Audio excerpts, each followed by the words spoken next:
Şəfalı Həyat Coffee and Healthy Food'un baş sponsorluğu ilə başladı. Salam mənim əzizlərim, xoş gördük. Hər bazar günü olduğu kimi bugün də Şəfalı Həyat sizinlədir. Bugün də fərqli qonaqlarım olacaq, maraqlı və faydalı məsləhətlərim sizinlə olacaq.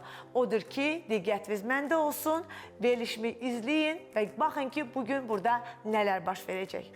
Şəfalı Həyat verilişi olaraq biz hər zaman sizinlə faydalı və dəyərli məsləhətlərimizi paylaşırıq və hər zaman bizim verilişimizdə işinin peşəkarları bizimlə bərabər olur. Bugün studiyamın qonaqlarını təqdim etmək istəyirəm. Bugün studiyamızın qonağı Respublikamızda kifayət qədər tanınmış və işinin peşəkarı olan tibb üzrə fəlsəfə doktoru, onkoplastik, rekonstruktiv cərrah Samir doktor Qurbanov bugün studiyamızın qonağıdır. Buyurun Samir doktor. Gözəl çiçəklər. Xanıma nə lazımdır? Gözəl çiçəklər artıq adamın nastroyeniyası dəyişir. Çox sağ olun Samir doktor. Çox sağ olun. Ay, nə gözəl çiçəklər. Doktorum, təşəkkür edirəm, var olasınız. Bir xanıma nə lazımdır? Bir gözəl çiçək, artıq onun əhval-ruhiyyəsi dəyişir. Samir doktor da bilir ki, mən çiçəkləri çox sevirəm, var olasınız. Çox şad oldum sizi bugün Şəfalı Həyat verilişimizdə görməyə və bugün çox maraqlı bir mövzuya toxunacağıq və təbii ki, siz peşəkar olaraq onu açıqlama verəcəksiniz. Təşəkkür edirəm çiçəklərinizə görə. Çox sağ Buyurun, olun, əyləşin. dəvətiniz üçün minnətdaram sizə. Sizi görmək hər zaman xoşdur. Çox sağ olun Samir doktor. Buyurun, əyləşin. Bugün həmkarımdan belə gözəl çiçəklər və bir saniyə bunları bura qoyaq. Əgər Şəfalı Həyat sizinlədirsə, deməli bizim maraqlı, nəğməli, musiqili bir qonağımız da var. Bugün studiyamızın qonağı Azərbaycan Respublikasının əməkdar artisti, xanəndəmiz Zakir Əliyev bugün studiyamızın qonağıdır. Buyurun Zakir bəy, gözəl ifasıyla başlayaq.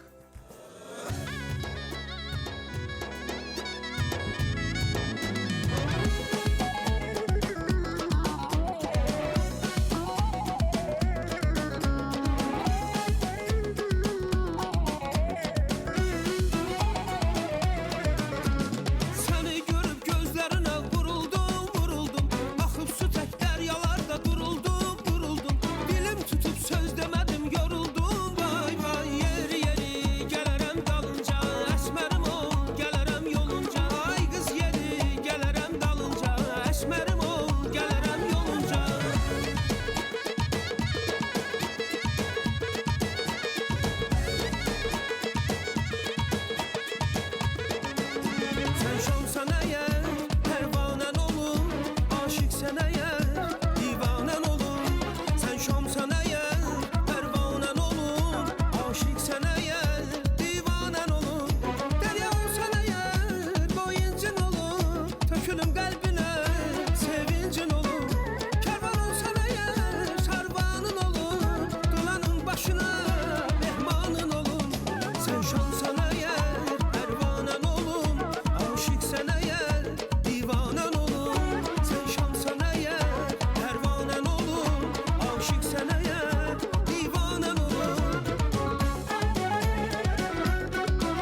Sənsən hər kəsə biganəyəm. Eşqə düşüb vuruldu ürək sənin xətrinə. Adını yazım qəlbimə gərək sənin xətrinə. Eşqə düşüb vuruldu ürək sənin xətrinə. Adını yazım qəlbimə gərək sənin xətrinə.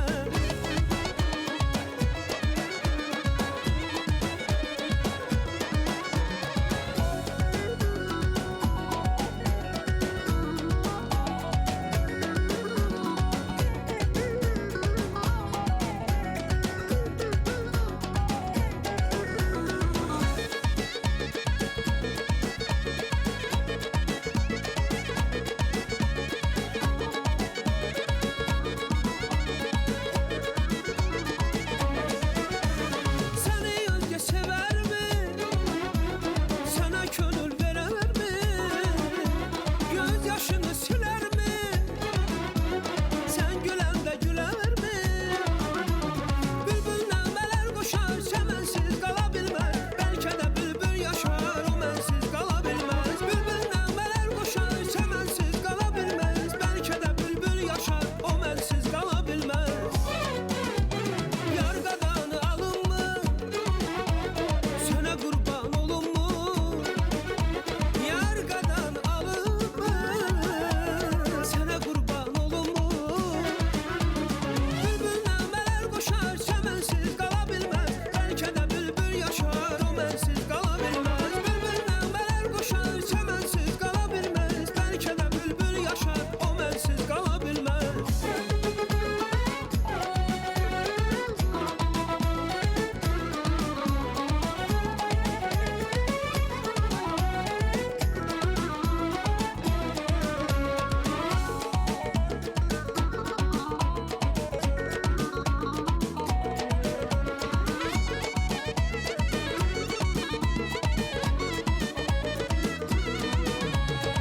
Qapınıza gəldim, xətrimə dəydim. Özüm də bilirdim, gəlməməliydim. Qapınıza gəldim, xətrimə dəydim. Özüm də bilirdim, gəlməməliydim. Can dərdi üzümə gülümsədim də. Demə yanılmışam, gülməməliydim. Can dərdi üzünə gülümsədim də. Demə yanılmışam, gülməməliydim. Hər zaman sevgilim deyirdim səni. Bilseydim dönüşəm, neynirdim səni. Eşqdəlisiydim, sevirdim səni. Dərdindən ölürdüm, ölməməliydim. Eşqdəlisiydim, sevirdim səni. Dərdindən ölürdüm, ölməməliydim. Gəlməməliydim, görməməliydim. Dərdindən ölürdüm, ölməməliydim. Gəlməməliydim, görməməliydim. Dərdindən ölürdüm, ölməməliydim.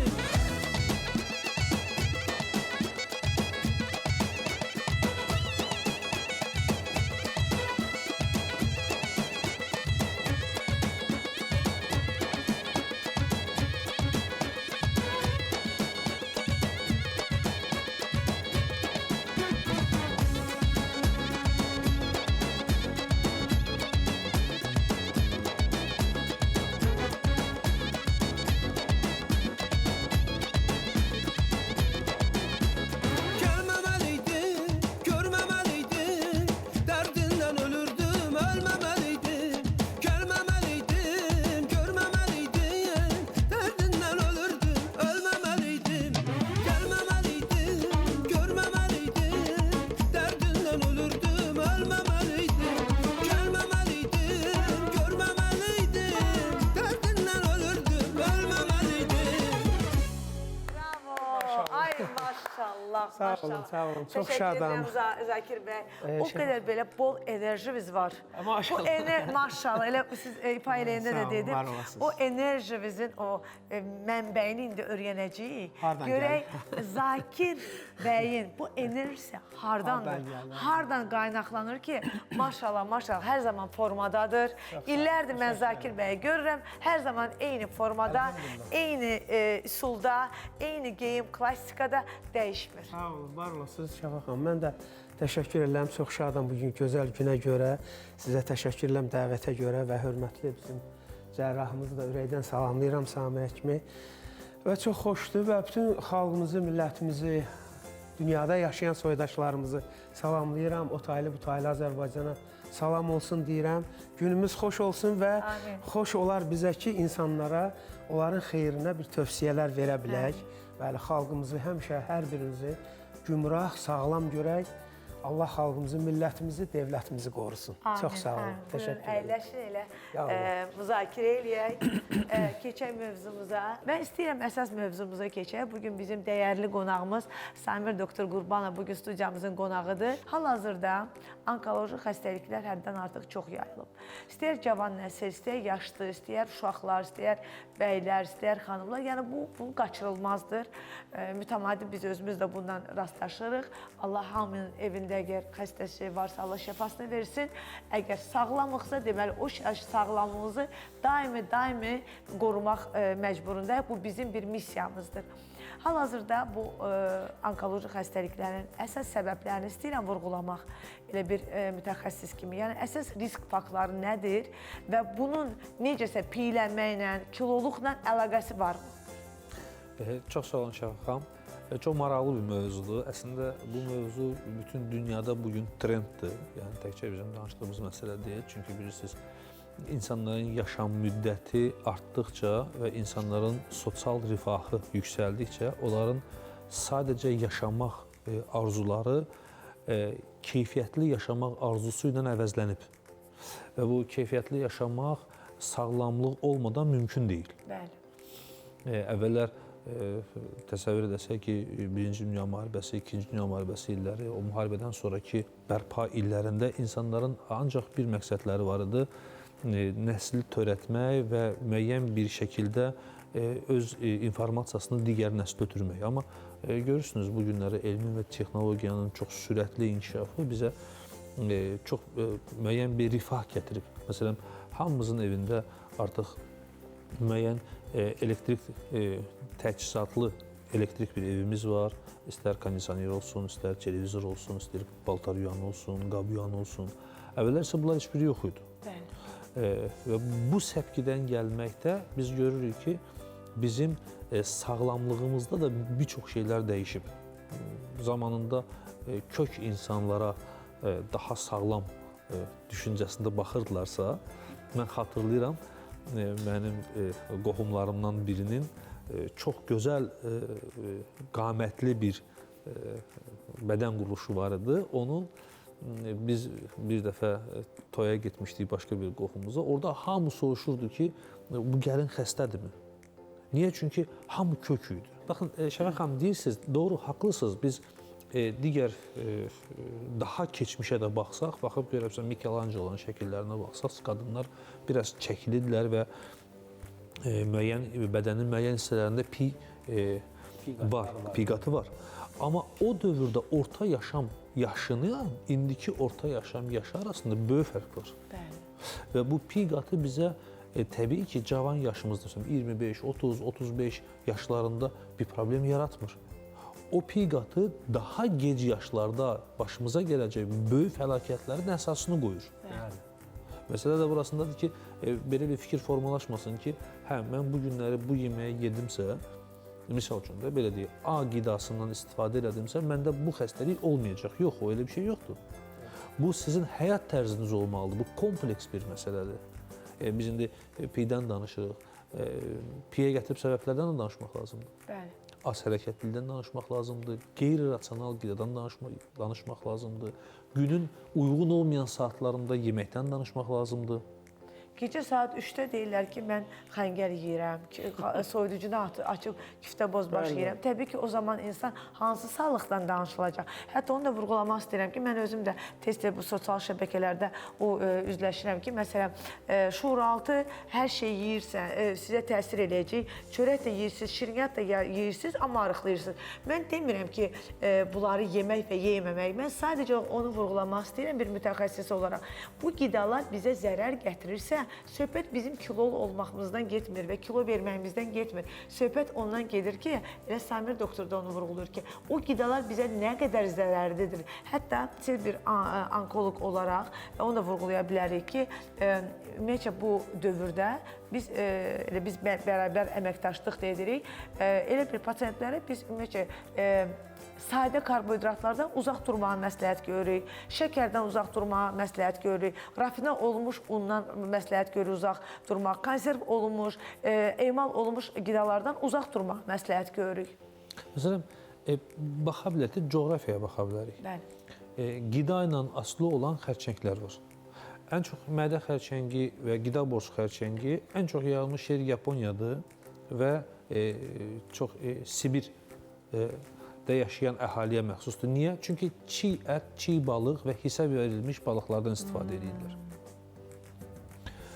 Digər bir məsələ, yoğun bağırsaq xərçənginin, qaraciyər xərçənginin, endometrium, yəni uşaqlığın daxili qatının xərçənginin, yumurtalıq xərçəngi və süd vəzi xərçənginin əsas faktorlarından biri piylənmədir.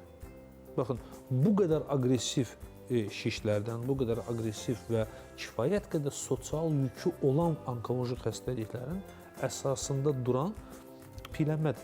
Başqa bir məsələyə də baxa bilərim. Qırmızı ət, kalbasa, sosiska və buna bənzər olan konservləşdirilmiş və yaxud qeyri-təbii ət formasını deyək. Bu şəkildə ətlərin özünün həftədə 2 dəfədən artıq yeyilməsi bu normal sayılmır, çünki onların tərkibində kanserogen maddələri kifayət qədər yüksəkdir. Fast foodlar dünyanın bəzi ölkələrində hətta fast foodların satıldığı, belə deyək də, satıldığı restoran mı deyə, yoxsa necəsə adlandıraq bu ərazini. İndi mən adını çəkmək istəmirəm, o adını çəkmək reklam olardı və ona görə fikirləşirəm ki, sinonim olaraq nə istifadə edeyim? 16 yaşdan aşağı uşaqların valideynsiz girmələri qadağandır. Fast foodları. Bəli. Yəni siz istəyirsiniz ki, misal üçün bu günləri fast foodda olan, belə deyək, toyuq qanadlarından bir şey yeyəsiniz, mütləq ora valideyninizlə getməlisiniz. Əgər siz 16 yaşdan aşağı orada müvafiq güc strukturu əməkdaşları qeyd eləyərlərsə, taparlarsa, təbii olaraq siz bununla bağlı cəzalanırsınız və cəzanız valideynizə aid olan cəzadır. Yəni fast foodların bizə o qədər zərəri var. Digər məsələ təbii ki, alkoqol. Bu günləri çox böyük bir təəssüf hissi ilə qeyd etmək lazımdır ki, istər kişi, istər qadın əhalisi arasında alkoqol istifadəçilərin sayı dəfələrlə artıb. Və alkoqol təbii ki, kanserogendir. Buradan açıqcasına demək lazımdır bunu ki, süd vəzi xərçənginin yaranmasındakı səbəblərdən biridir. Və xüsusi qeyd var. Bəzisi deyir ki, mən 100 qram içirəm, o birisi deyir ki, mən daha çox içirəm. Amma alkoqolun kanserogen təsiri onun içilən miqdarından asılı deyil. Məsələn, qaraciyər sirrozu əgər düz mütənasibdirsə, nə qədər çox müddətdə, nə qədər çox qəbul eləmişsinizsə bir o qədərdir və yaxud baş beyində bu alkoqolizmlə bağlı olan dəyişikliklər düz mütənasibdirsə, xərçəngdə belə bir məsələ yoxdur. Yəni az da içsən ola bilər, çox da içsən. Bəli, yəni bu kanserogendir. Qaraciyər xərçəngi üçün də həmçinin də keçərlidir. Mədə xərçəngi üçün keçərlidir. Ona görə biz bu dəqiqə çox hədsiz dərəcədə çox şeylərə diqqət etməyimiz lazımdır. Çünki birincisi daha əvvəlki illərdə qidamız o qədər geniş deyildi, rasionumuz müəyyən qədər məhdud idi. İndi hədsiz dərəcədə genişdir, çünki sərhədlər açıqdır, şükür Allaha, sosial rifahımız yüksəlir. Hətta əl çatandır, belə deyək. Əl çatandır, doğru. Ümumiyyətlə, kökəlmə və arıqlama ailənin büdcəsi kimidir. Yəni, siz ayda 1000 manat pul qazanırsınız, ayda 500 manat xərcləyirsiniz. Müvafiq olaraq istəsəz də, istəməsəniz də, ayın sonunda və ilin sonunda müəyyən bir rəqəm pulunuz cibinizdə qalacaq. Siz 1000 manat qazanıb 1000 manat xərcləyəndə mümkün deyil ki, siz nəsə əlavə bir şey alasınız. Siz 1000 manat qazanıb 1200 manat xərcləyəndə müvafiq olaraq ya atanızdan, ya ananızdan, ya qardaşınızdan, ya xanımınız tərəfdən qohum-əqrəbədən, hər kimdir və ya banklardan borclanmağa başlayacaqsınız. Yəni, bədənə daxil olan kalori, bədənin xərclədiyi kalori nisbətində hadisələr cərəyan edir. Çox kalori alıb, yəni karbohidratları hədsiz limiti olmayan şəkildə qəbul edib, hərəkətinizi az eləyirsinizsə, müvafiq olaraq kökələcəksiniz. Bunun başqa bir yolu yoxdur. Burada heç bir xüsusi ağla bir gərək də yoxdur. Yəni xüsusi biz belə deyim bir riyazi bir düsturu tapmağımıza da ehtiyac yoxdur. Hə, şuur altınıza təsir mexanizmidirsə, baxın siz axı yazılmış bir proqram deyilsiniz, siz bir robot deyilsiniz ki, biz sizin proqram təminatınızı dəyişək.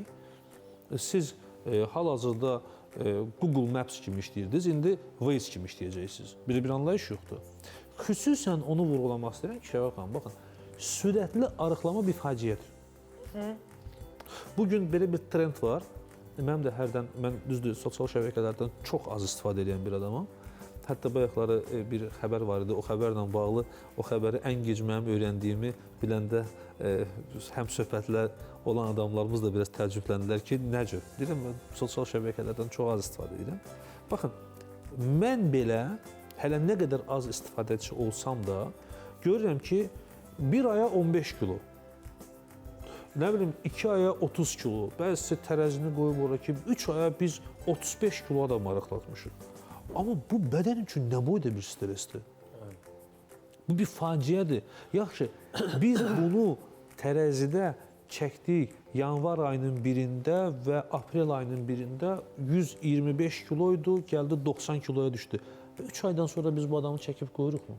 Növbəti 3 aydan söhbət gedir. Biz həmin 125 kilo ilə arıqlatmağa başladığımız və 90 kiloya gəlib çatdığımız adam apreldən sonra mayda, iyunda 135-140 kilo olduğunu da qoyuruqmu?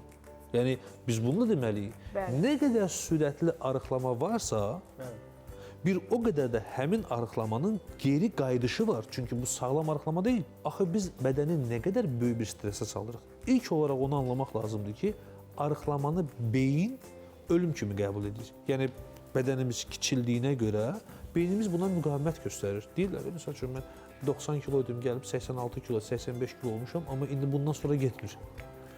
Bəli, belə mexanizmlər var. Burada işin sadəcə ac qalması işin əsas mexanizmi deyil. Bəli, elə bax. Siz yeməlisiniz, amma nə? Nə zaman? Bəli.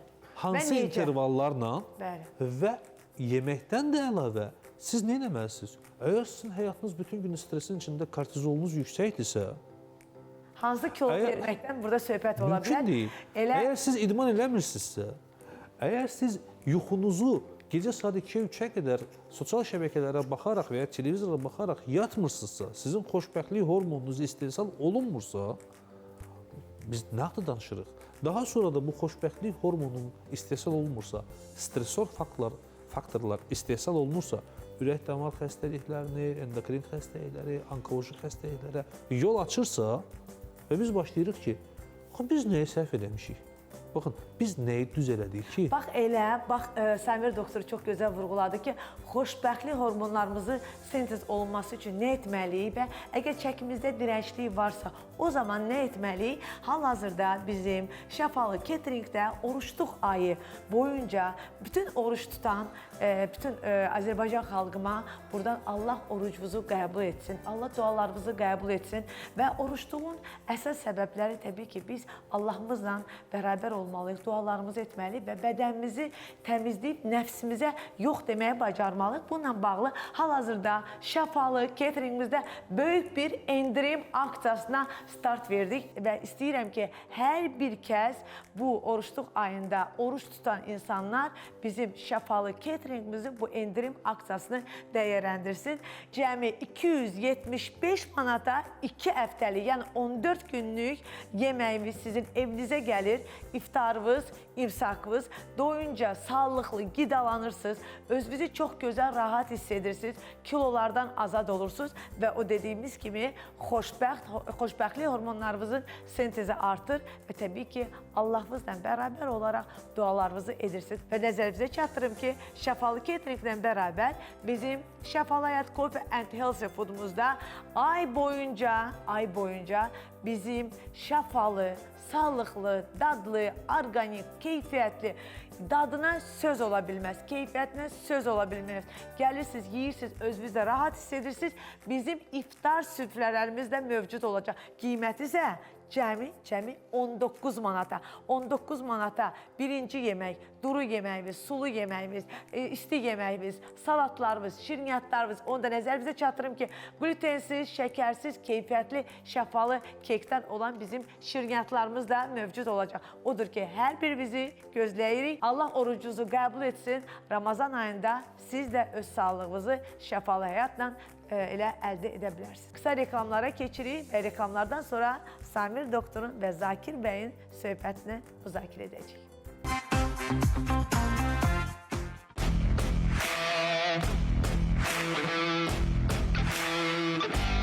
Sağlam qidalanma hardadır? Təbii ki, Şəfalı Həyat Coffee and Healthy Food'da.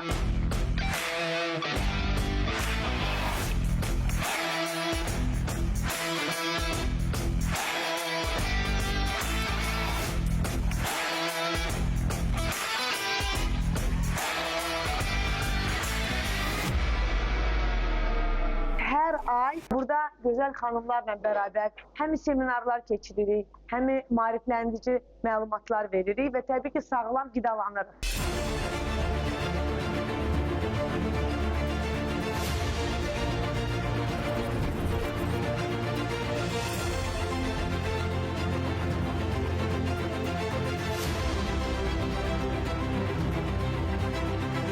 Sizi də dəvət edirəm, bizim məkanımıza gələsiniz.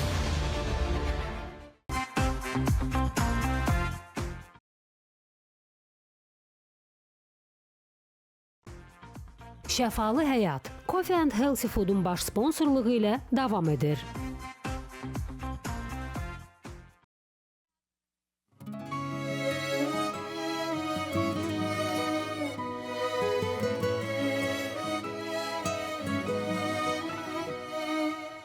Ömrümə elə bir külək əsdi ki, bəlkə də payızda əsməyir belə. Köksümdə ürəyim elə əsdi ki, ağacda kökündən əsməyir belə. Ömrümə elə bir külək əsdi ki, bəlkə də payızda əsməyir belə. Köksümdə ürəyim elə əsdi ki, ağacda kökündən əsməyir belə.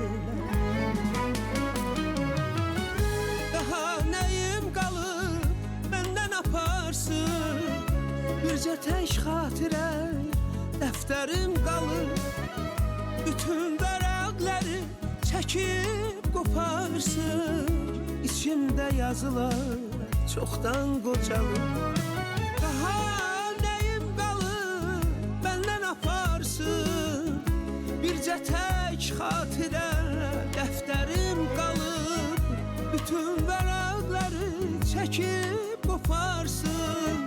İçimdə yazılar çoxdan qocalıb.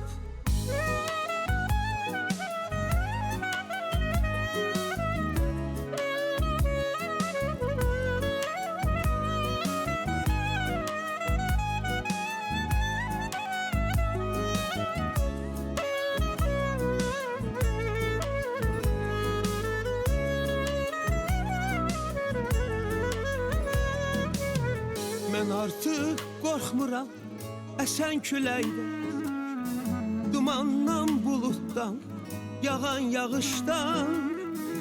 Mənim ilk baharım köçdü ürəkdən, daha çəkinmirəm payızdan, qışdan.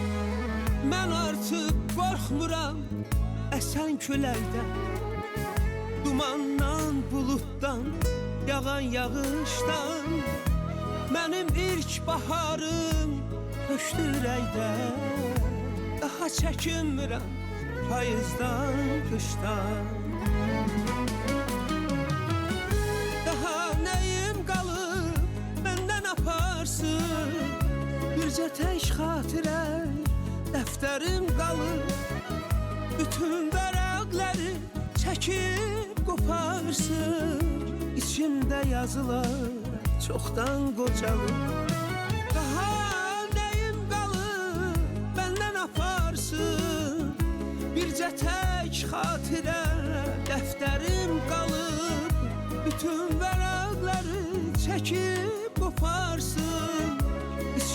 yazılar çoxdan qocalıb. Ömrümə elə bir külək əsdi ki, bəlkə də payızda əsməyir belə. Köksümdə ürəyim elə əsdi ki, heç ağac kökündən əsməyir belə. Mən artıq qorxmuram əsən küləkdən, dumandan, buluddan, yağan yağışdan. Mənim ilk baharım köçdü ürəkdən, daha çəkinmirəm payızdan, qışdan. Daha nəyim qalıb, məndən aparsın. Bircə tək xatirə, dəftərim qalıb. Bütün vərəqləri çəkib qoparsın. İçimdə yazılar çoxdan qocalıb. Daha nəyim qalıb, məndən aparsın. Bircə tək xatirə, dəftərim qalıb. Bütün vərəqləri çəkib qoparsın. İçimdə yazılar çoxdan qocalıb. Ne güzel, Sağ ol, ne var güzel. ol. Çok sağ olun Zakir Bey. Teşekkür ederim. Çok güzel ifalarımız var. Maşallah, maşallah. Sağ olun, Və, var olasınız. Və bu gözəl nəğmə belə adlanır, ömür dəftərim. Evet, evet. Hər bir kəsin yaşadığı ömür var və çox insanlar var idi ki, əvvəllər o xatirə dəftəri kimi yazırdılar, ömür günlərin, keçən günlərin yazırdılar, yəni həyatında olan o əlamətdar günləri və yaxud çətin günləri və bu da bizim gözəl, çox hörmət bəslədiyim şairə xanım Sahilə Pənahın sözlərinədir və musiqisi bizim əzimiz Məhrəm Astaralındır. İsmail Əlzadə aranjman eləyib. Mən hər birinə, əgər bizi izləyirlərsə, çox təşəkkür eləyirəm. Mən də oxumuşam və klip də çəkmişik buna. Necə deyim, istər-istəməz musiqi elədir ki, insanı öz təsirinə salır və siz bayaq doğrudan da Samir Həkim çox qiymətli sözlər dedi buradan. Mən düşünürəm ki, hər bir kəs, ömür əlbəttə Allahdan bir paydır hər kəsə. Deyir ki, istər nökər olsun, istər hökümdar. Həyatda hər kəsin ömür payı var. Və mən arzulayardım ki, o ömür payın hər kəs dəyərləndirsin və o qidalar ki var, o necə deyim, o bizdən aşağıda dayanır. Maşallah, elə Zakir Bey, bundan öncə də dedim ki, tamaşaçılarla bugün mütləq paylaşacağıq ki, Zakir Bey'in hər zaman eyni formada qalmağın, hər zaman da o belə üslubunu dəyişmir. Enerjilidir, pozitivdir, hətta ifalarımız belə maşallah bir qeyri-adi bir enerji gəlirdi. Yəni bunun üçün nə edirsiniz? Bundan öncə də sual verdim ki, özəl bir formulamız mı var, özəl bir qidalamamız mı var, özəl bir həyat tərzimiz. Yəni bunun sirri nədir? Bax, elə biz Samir bəylə səhərdən, doktorumla səhərdən müzakirə edirik ki, bu risklər yaradır, bu kilolar. Bax, sizin belə formada qalmağınızın əsas səbəbi nədir? Necə edirsiniz, belə qalırsınız? Valla, mən onu deyim ki, əvvəla mən öz sənətimi çox sevirəm. Və bu sənət üçün, doğulduğum üçün çox xoşbəxtəm və həmişə atama, anama rəhmət diləyirəm Allahdan ki, yəni mən o ailədə dünyaya gəlmişəm və Allah mənə bu sehirli səsi bəxş eləyib. Və o ki, qaldı, məsələn, insanları mən çox sevirəm, xalqımızı, onların qarşısına çıxmaq, yəni həmişə geyim gərək yerində olsun, gərək o çəki gözləyəsən, çünki o bilirsiniz nədir?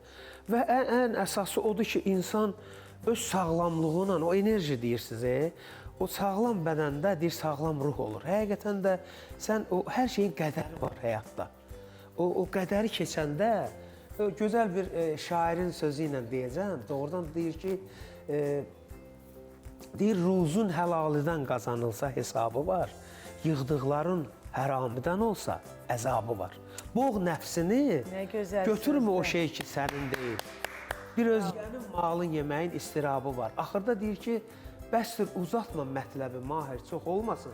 Çünki sözün də bir qədəri, bir hesabı var. Görsən, ağıllı danışırsan, çox danışanda görsən ki, qulaq asmırlar, və yaxud da deyirlər ki, aşı, bu da da indi demirəm efirdir. Yəni ki, belə ona görə mən ümumiyyətlə bir sənət insanı kimi çalışıram ki, sənətim ki, nətər yerində, qaydasında saxlayım, səsimi qaydasında saxlayım, nəfsimə qurban eləyim. Bayaq Samir müəllim dedi, o məsələn, alkoqol içkilərdən, o rəngli sulardan, qazlı sulardan, Hər bir şeydən uzaqsınız. siqaretdən, bəli, özümü həmişə qoruyuram. Adi istotlu yeməklər, məsələn, oxuyan vaxtı o istotlu yeməklər səsə çox pis təsir göstərir və sən tamaşası qarşısında yaxşı ifa göstərə bilmirsən. O qəlbindəki duyğular ki var, onları ortalığa qoya bilmirsən. Və mən sizə deyim ki, insan nəfsinin qulu olanda ilahidən bizim səsimizdə sehr var. O təkcə o pərdələri oxumaq deyil. Yəni o pərdələri oxuyursan və ilahidən sehr var. İnsan nəfsin qorub gözləməyəndə o sehr səni tərk eləyir. Və sənin oxuduğun o notlar ki var, o melodiya ki var, o cür təsir eləmir. İnanın ki, insanlara təsir eləyən o səsli olan sehirdir, ilahinin sehridir, Allahın bəxş elədiyi. Sən o gözləməyəndə, məsələn, istotlu yeyirsən, içki burada içirsən və yaxud da gecə yatmırsan, yuxusuzluq, onlar hamısı təsir eləyir. Amma Zakir bəy, onu da deyim ki, nəfs nəinki səs üçün, nəfs ümumiyyətlə insanın hər bir həyat tərzində olmalıdır. Və istəyirəm elə Samir doktora da bir sual verəcəm, elə bugün Samir doktora elə belə çağırmamışam. Mən bir həkim diyetolog olaraq verirəm. Hal-hazırda tamaşaçılarımızın da çox sualları var ki, hal-hazırda dəbdə olan çox vasitələr var. Əsasən də arıqladıcı iynələr var. Fərqi yoxdur, 60 kilodur, 80 kilodur, 100 kilodur və ya 100 üstüdür. Hər kəsə, mən özüm də çox rastlaşıram, siz də yəqin ki, proqram rastlaşırsınız, hamıya iynə təyin olunur. Nə bilim, dərmanlar təyin olunur və s. Yəni, bunların fəsadı bir onkoloji xəstəlik yaratma ehtimalı var, yoxsa yoxdur? Əslində, çox belə cəmiyyətin çox yaralı yerinə toxunursunuz Şəfəq xanım. Mən istərdim sizin sualınızı iki hissəyə ayırım icazənizlə. Bir, özbaşına o dərmanları kimdənsə eşidib istifadə edənlər. İki, həkimlərin təyin elədikləri. Bəli. İndi biz həkimlərin təyin elədiklərini haradasa bilirik, amma özbaşına bu məsələlər kifayət qədər çoxdur. Falan kəsin qohumu Almaniyadadır, gəlir, oradan mənə A dərmanını alın, gətirin. Bəli. Buzun içində gəldi, buzsuz gəldi, bu dərman necə oldu və bu dərmanı vurmamışdan qabaq hər hansısa bir müayinə keçdinizmi? Yox, qonşumdu var idi, o vurmuşdu, hər şey yaxşı olmuşdu. Bu çox böyük problemdir və bu problemlə mən düşünürəm ki, həqiqətən də məşğul olmalıdır müvafiq qurumlar. O ki, qaldı həkimlərin təyin elədikləri. Baxın, burada da bugünkü gün sosial medianın bizim üzərimizdə qoyduğu və bizim sosial mediada reklam xarakterində olsun deyə tez eləyim, necə eləyim ki, bunu biraz arıqladım və ya yanıma gələn və mənim üçün ödəniş eləmiş xəstəni necə eləyim ki, onun ödənişi qarşılığında ona bir nəticə göstərim. Bu böyük problemdir, həddən artıq böyük problemdir. Biz bu yaxınlarda bir neçə vətəndaşımızı bu məsələlərlə bağlı itirmişik. Sağlıqlarında dünyasını dəyişənlərimiz də var. Sağlığında çox ciddi problem yaşayanlar da var. Nəyin qurbanı idilər? Məhz arıqlama dərmanlarının, adlarını çəkməyib bu reklam xarakterə daşınmasın deyə, onlardan qeyri-proporsional və qeyri-peşəkarcasına istifadə. İndi biz deyirik ki, onkoloji nöqteyi nəzərindən. Yəni sizin öz praktikanızda, bax, bu vasitələri istifadə edib və sizə müraciət edən elə bir faktiki pasiyentlər olubmu ki, məsələn, istifadə ediblər və bunun nəticəsində belə bir fəsadlarla üzləşibsiniz? Bilirsiniz, çox rastlaşırıq, həddən artıq çox rastlaşırıq. Kimlərdə rastlaşırıq? Məsələn, bizə müraciət edən xəstələrin bir qrupu, misal üçün, onkoloji xəstələrə baxa bilərik, süd vəzi xərçəngi olan və yaxud da kütləvi arıqlama kilosundan sonra bədənin müxtəlif nahiyələrində olan xoşa gəlməyən, arzu olunmayan hissələrinin düzəldilməsi üçün, məsəl üçün, daha 30 kilo arıqlamış adamın süd vəzləri təbii ki, və yaxud qolları və yaxud qarın nahiyəsində müəyyən bir deformasiyalar olur. Onların bərpası üçün və biz onların müayinə edəndə baxıb görürük ki, adamların əməlli başlı bir problemləri var. Misal üçün, bir çox dərmanlar var ki, müəyyən bir qrup dərmanlar var ki, heyvanlar üzərində qaxanvari vəzi xərçəngi təsdiqlənib. Bəli. Düzdür, insan üzərində təsdiqlənməyib, amma bu preparatın yaşı nə qədərdir? Bəli. Bu preparatın yaşı çox azdır. Biz 20 ildən sonra müəyyən bir qrup xəstəlikləri gördüyümüzdə nə cavab verəcəyik? Zamanında arıqlamaq istəyirdim. Və yaxud başqa bir şey deyək. Arıqlama bugün müasir trenddə olan arıqlama dərmanlarının ən böyük problemlərindən biri pankreatitlərdir. Bəli. Biz indi onkoloji məsələni danışırıq, amma pankreatitlər nə qədər ölümcüldür? Bu onkologiyanı daha da üstələyir.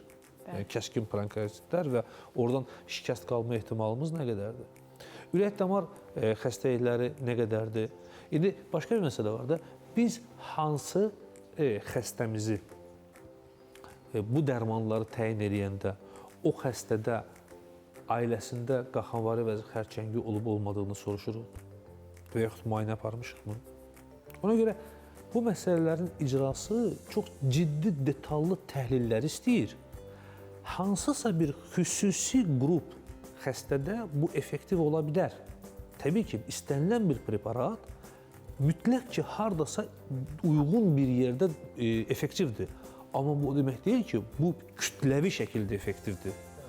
Bu mümkünsüz bir şeydir. Çox gözəl vurğuladı Samir doktor. Bizdə Yəni hal-hazırda kütləvilik var və bu kütləvilik bizi çox ciddi problemlərlə qarşı-qarşıya qoyur.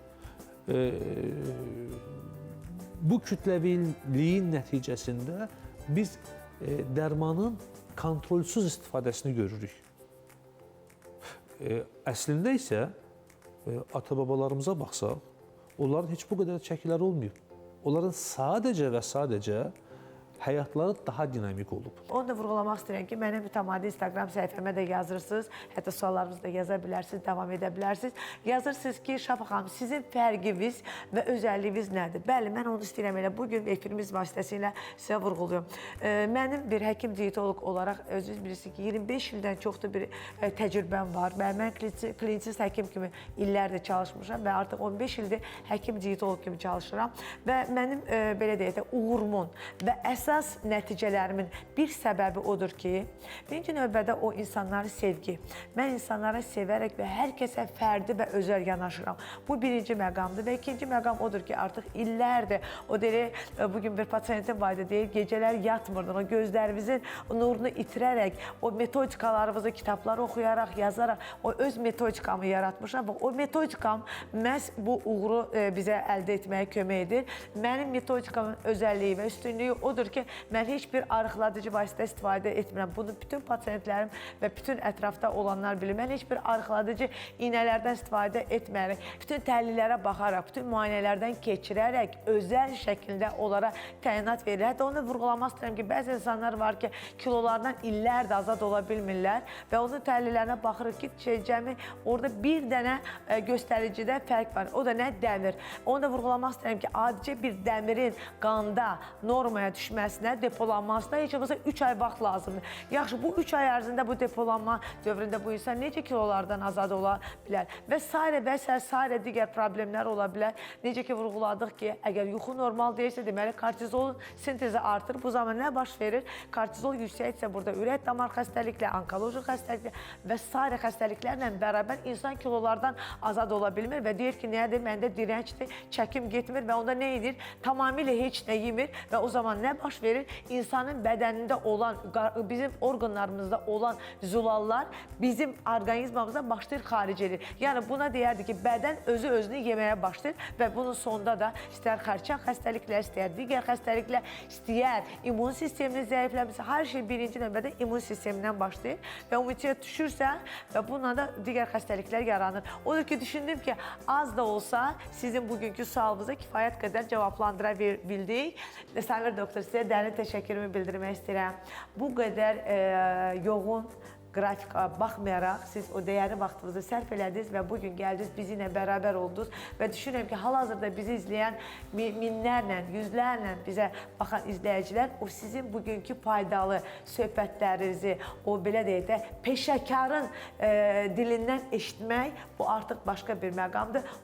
Çox sağ olun, təşəkkür edirəm. Mənim əzizlərim, bugün verilişimiz necə başladı, necə bitdi, heç özüm də hiss etmədim. Çox gözəl, maraqlı həm söhbətlərim oldu, istəyər Samir doktorum, istəyər Zakir bəy və hər birinizi sevərək bugünü ayrılıram. Hər bazar günü ayrı bir kanalda saat 2-də Şəfalı Həyatı izləməkdə olun. Sağ olun, sağlıqla qalın. Bir ürəkdən qopub gələr, min ürəyi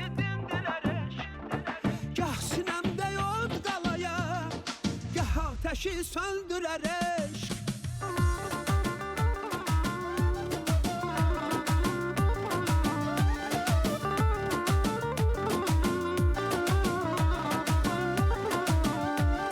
Sen ey sevgi meleği, eşit arzu dileği, eşke düşen yüreği iki yere böldürer eşk.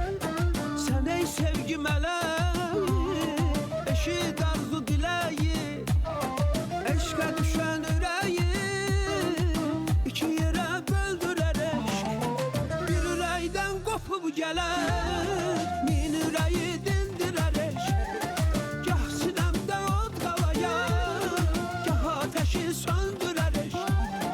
Bir yüreğden kopup gelen min yüreği dindirer eşk.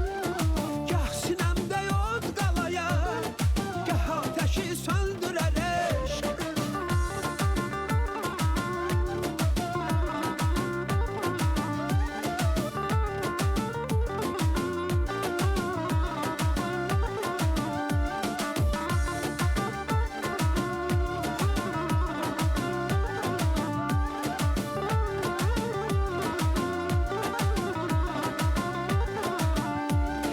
Bütün sevenler koşadır, her bir zaman baş başadır.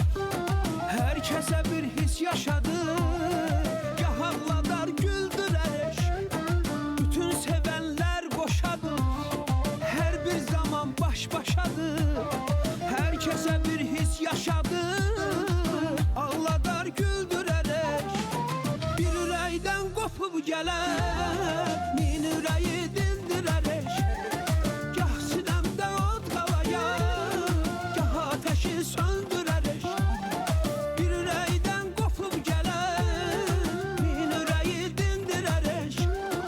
Gah sinemde od qalaya, gah ateşi söndürer eşk.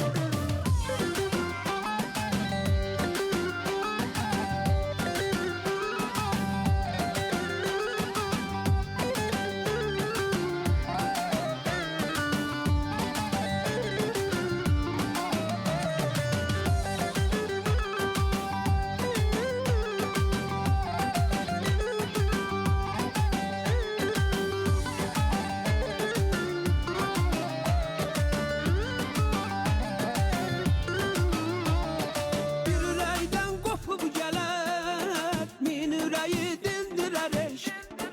Gah sinemde od qalaya, gah ateşi söndürer eşk.